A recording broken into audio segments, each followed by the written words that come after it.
او یو خبره را روجه را روانه ده او کم سے کم زکات هم دروځي او چې څومره زکاتونه اچوئ نو ویلفیر ټرست ته ورکوئ چې کم سے کم ستاسو په هغې جان کې په کار راځي او په ویلفیر ټرست چې په روژه کې کم ډېر غټ دا یو اداره هم درسئ موږ ته نوې طریقې سره تاسو خپل څومره امدادونه ویلفیر ټرست سره جمع کوئ.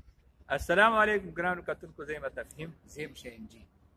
مونږ په ویلفیر ټرست چلډرن اکیډمي ده او د اول کلاس نه وارې تر FSC پورې، مطلب دا دی 12مه پورې، او د دې نه مخکې بیا دی هغه طالب علمان سپورټ کوي او هغوی تعلیم حاصلوي. هغې ته راغلي وو، دلته مو یو دلته به ویزټ کوو او دلته به کم ګورو چې ذمه دار څوک یي، هغوی سره که یو څو خبرې وشوې او اوورال د دې ټولې اکیډمۍ یو ویو به تاسو لار کوو.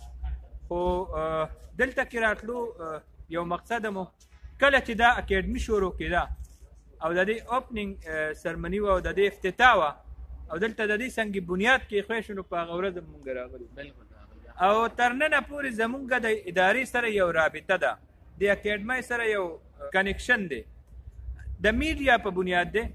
خو دلته چې څومره کارونه د دې څومره ډپریشن وي، د بحالۍ افتونو او د سیلابونو په هر څه موقع باندې د دې خپل یو طریقې سره اپریشن وي، نو هغې کې د میډیا د وجې نه نو ښار پریس کلب په حیثیت ممبران زمونږ دې سره کنیکشن دی او مونږ به دا ووایو چې دا زمونږ د نګرانۍ لاندې شوي دي.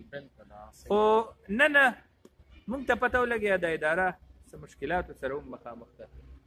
دلته کې چې کوم د فنډینګ هغه سیستم د بار ملکونو کې کوم چینجز راغلي دي، نو هغه سیستم د وجې نه ادارې ته مشکلات جوړ شوي دي.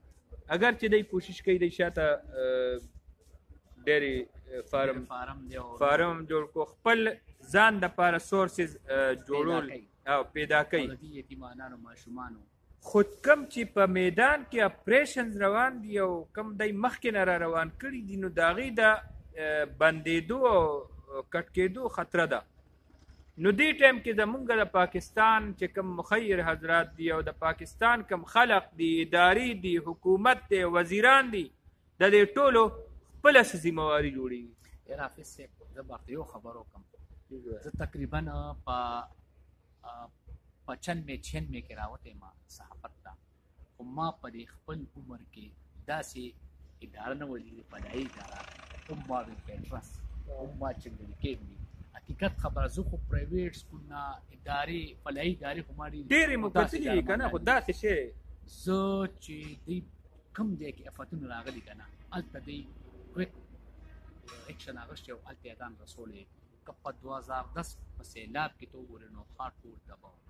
دې ویلفیر ټرست خلک په خپو باندې درونه یې، خو موږ کورونه یې جوړ کړي، جوماتونه یې جوړ کړي، خوراک یې خلکو له ورکړی، یتیمانانو بیول یې جهیز ورکړی او بې صفا ورکړي، کورونه یې کړي. خو موږ د نوښار نه علاوه پوره KPK نه پاکستان کې محیر زراعت ته موږ مطالبه کوو چې دې وخت کې ویلفیر ټرست کوم کرایسس کې را پکار چې تاسو ډونیشن دې ته جاري وساتئ، ایمرجنسي بنیادونو باندې دی ته د ډونیشن ضرورت چې دا واړه ماشومان چې کوم دی دا د پاکستان یو ښه مستقبل جوړ شي او د پاکستان نوم به پرې روښانه. ګرانو کتونکو، دلته کوم نصاب چې دی دا د اکسفورډ نصاب دی، نو نوره فیصله تاسو خپله وکئ. د مذهبي اخلاقیاتو او هغه تعلیم سره سره هنر، سکل او اعلی تعلیم او د هغې نه پس د دې ادارې نه چې کله فارغ هم شي، نو د انتظامیې او د دې استادانو هغه طالب علمانو سره کنیکشن کوشش کوي، هغوی بیا هغه نور بره تعلیم هم پرې حاصلوي. او یو خبره را روجه را روانه ده او کم سے کم زکات هم دروځي او چې څومره زکاتونه اچوئ نو ویلفیر ټرست ته یې ورکوئ چې کم سے کم ستاسو په هغې جان کې په کار راځي او په ویلفیر ټرست چې په روجه کې کم ډېر غټ دا یو اداره هم درسئ. موږ ته نوې طریقې سره تاسو خپل څومره امدادونه ویلفیر ټرست سره جمع کوئ.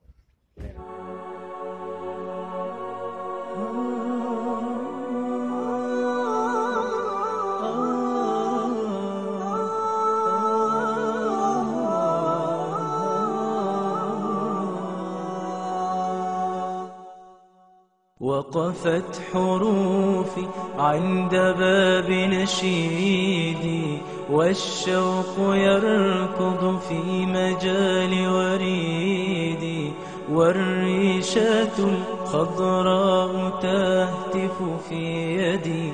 هيا ابدئي يا ريشتي وعيدي.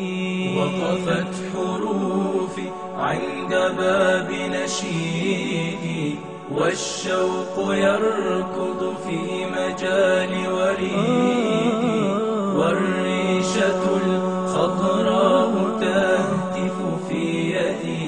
هيا ابدئي يا ريشتي وأعيدي.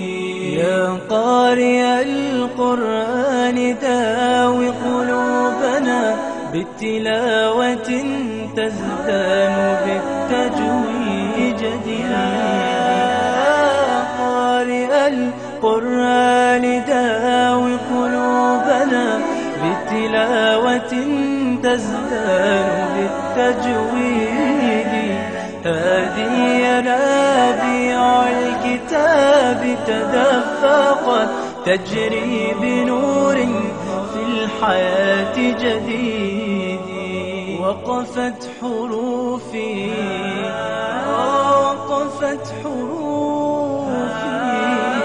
وقفت حروفي عند باب نشيدي. وقفت حروفي